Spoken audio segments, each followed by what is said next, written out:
पटना बिहार से एक ऐसी खबर निकल करके सामने आई है जो मोदी शाह के प्लान को पूरी तरह से ध्वस्त कर देगी। और खबर भी ऐसी है, खबर भी इतनी गुपचुप है, इतनी गुप्त है कि उस खबर की किसी को कानो कान खबर तक नहीं है। लालू यादव की और नीतीश कुमार की बताया जा रहा है कि 3 दिन पहले एक मुलाकात हुई है गुप्त तरीके से। लालू यादव और नीतीश कुमार की आधी रात को पटना के अंदर एक मुलाकात हुई है। और यह मुलाकात कहां पर हुई है? यह बताया जा रहा है कि मुलाकात लालू यादव के घर के ठीक बगल में जो बंगला है, जिस बंगले को जीतन राम मांझी को दिया गया था, उस बंगले के अंदर नीतीश कुमार रात में पहुंचते हैं। और वो बंगला जो है वो इस वक्त में नीतीश कुमार के प्रिंसिपल सेक्रेटरी दीपक कुमार वो इस्तेमाल करते हैं, उनका वहां पर आना जाना रहता है। उस बंगले पर नीतीश कुमार पहुंचते हैं और उस बंगले में और लालू यादव के बंगले में दोनों की दीवार एक ही है, इसलिए दीवार के अंदर से, बाहर से नहीं, दीवार के अंदर से एक गेट बना हुआ है जो दोनों के अंदर से आना जाना करता है। और यहीं पर नीतीश कुमार अपने सिक्योरिटी के लोगों को भी बाहर छोड़ करके बंगले के अंदर जाते हैं और बंगले के अंदर से जाकर के जो कॉमन एंट्रेंस है बीच का, अंदर बंगलों में, दोनों बंगले के बीच में, वहां से दो नेताओं की, लालू और नीतीश की मुलाकात होती है। इस बंगले के बारे में मैं आपको एक कहानी और बताता हूं। तेज प्रताप यादव, उन्होंने अपने एक इंटरव्यू दिया था और तेज प्रताप यादव ने इंटरव्यू में कह दिया था कि हमारे यहां पर बहुत चूहे हैं। और वो चूहा कहां से आता है? क्योंकि जीतन राम मांझी जिस बंगले में रहते थे तो वहां पर बहुत सारे चूहे पैदा हो गए थे और वहां से जो कॉमन एंट्रेंस है जिससे नीतीश और लालू अब मिले हैं, वहीं से चूहे आ जाते हैं। तो ये जो दोनों बंगलों के बीच में जो दरवाजा है वो सबको पता है और वहीं से इन दोनों की मुलाकात हुई है। कल खबर निकल करके सामने आई थी कि नीतीश कुमार की पार्टी वो जेडीयू मणिपुर से अपना समर्थन वापस ले रही है और इस खबर ने सबको चौंका दिया था। लेकिन अब जो खबर निकल करके सामने आ रही है, जो लालू और नीतीश के बीच में एक तरीके से जो खिचड़ी पक रही है, उससे मोदी और शाह बड़े परेशान हैं। दरअसल जो मणिपुर में हुआ वो बिहार में भी हो सकता है। मणिपुर में हुआ क्या है, पहले जरा उस बात को समझ लीजिए। मणिपुर के अंदर जरा ये तस्वीर आप देखिए, ये है के बीरेन सिंह, नाम बिल्कुल सिमिलर है। के बीरेन सिंह मणिपुर के जेडीयू के प्रदेश अध्यक्ष हैं, नाम है के बीरेन सिंह।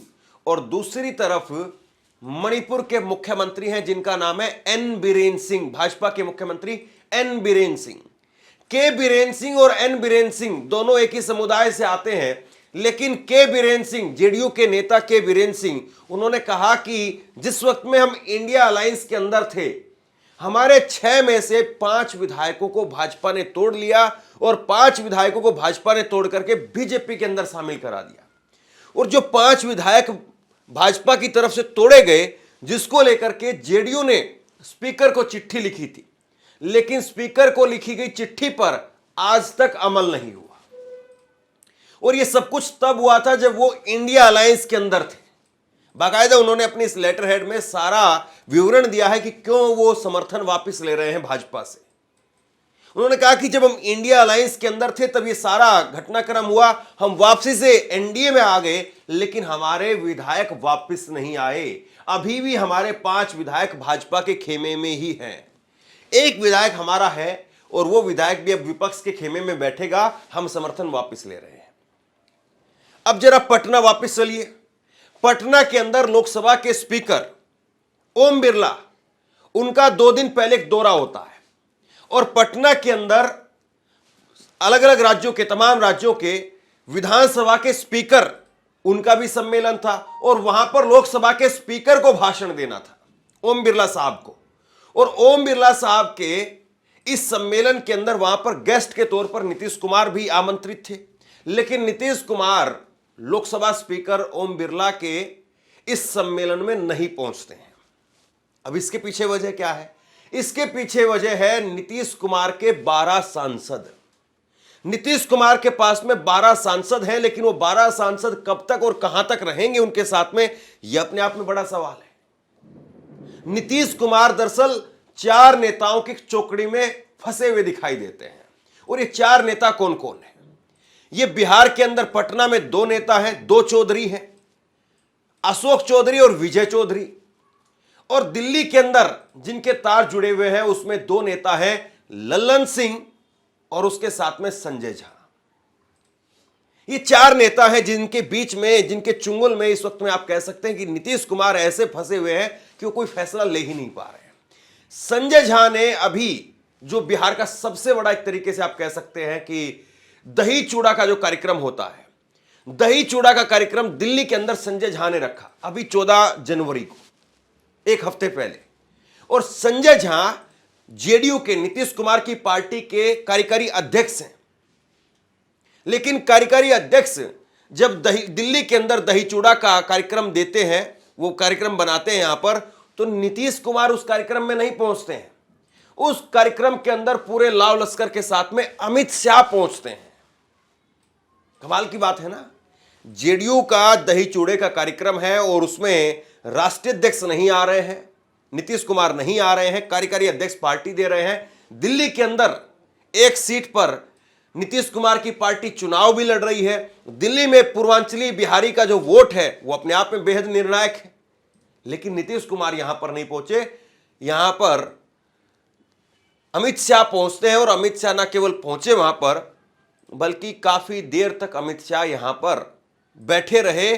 और इस दही चूड़ा के कार्यक्रम में तकरीबन दिल्ली के जितने भी बड़े पत्रकार हैं सबको आमंत्रित किया गया। आप सुकेश को देख सकते हैं न्यूज़ 24 के, जो अमित शाह के ठीक बगल में बैठे हुए हैं।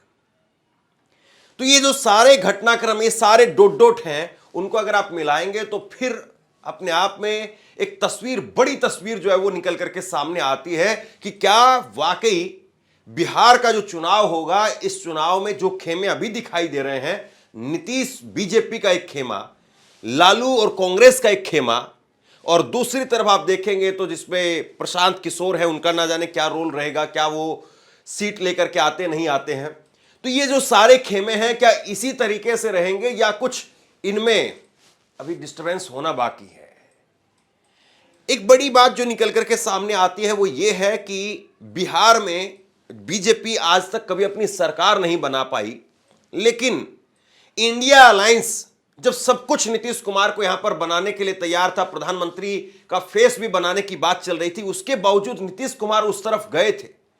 तो क्या नीतीश कुमार गए थे या नीतीश कुमार को बुलाया गया था? खबर यह है कि नीतीश कुमार को किसी न किसी तरीके से बिहार में बीजेपी अपने साथ में लेना ही चाहती थी, क्योंकि बगैर नीतीश के बीजेपी भी इस बात को समझती है कि वोट बीजेपी को मिलेगा नहीं।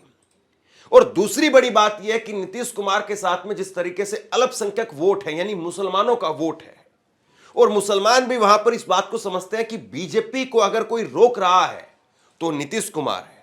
नीतीश कुमार जिस दिन एक फैक्टर के तौर पर खत्म हो गए, उस दिन बीजेपी वर्सेस आरजेडी की सीधी लड़ाई होगी।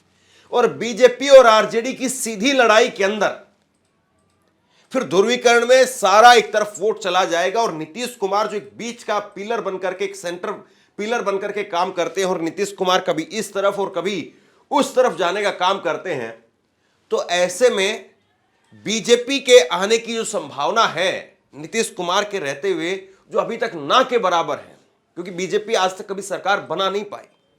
बीजेपी करीब 100 सीटों तक पहुंच गई, लेकिन सरकार बना पाने की हैसियत में बीजेपी बन नहीं पा रही है।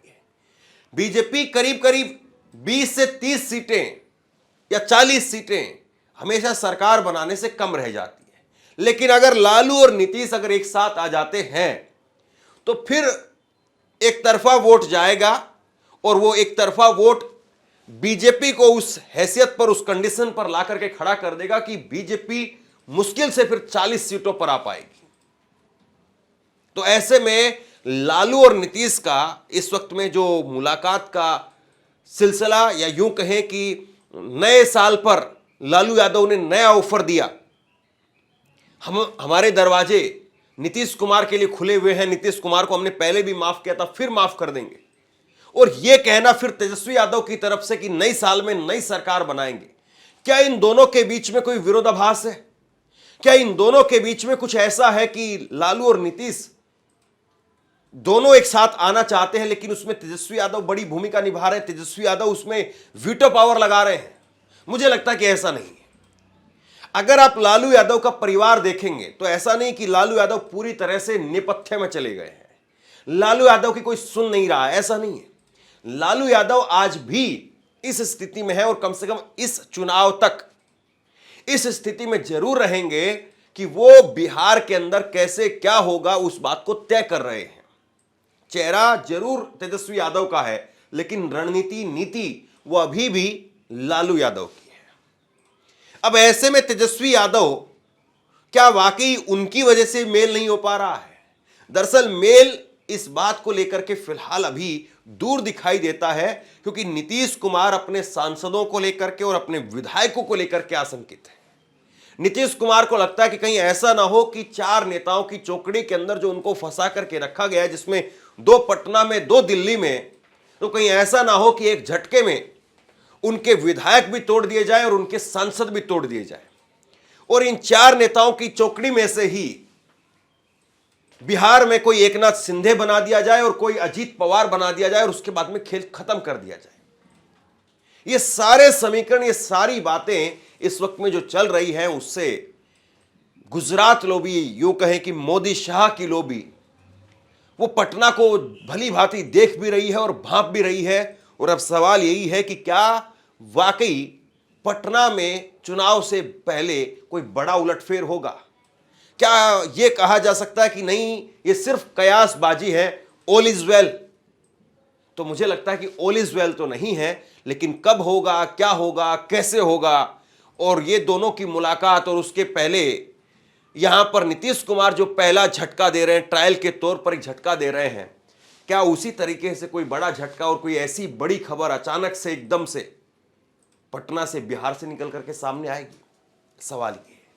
आप क्या सोचते हैं? नीचे कमेंट बॉक्स में लिख करके जरूर बताइए। इस वीडियो को शेयर कीजिए और इसी तरह की तमाम खबरों के लिए ऑनलाइन न्यूज इंडिया को सब्सक्राइब कीजिए। आपका बहुत बहुत धन्यवाद।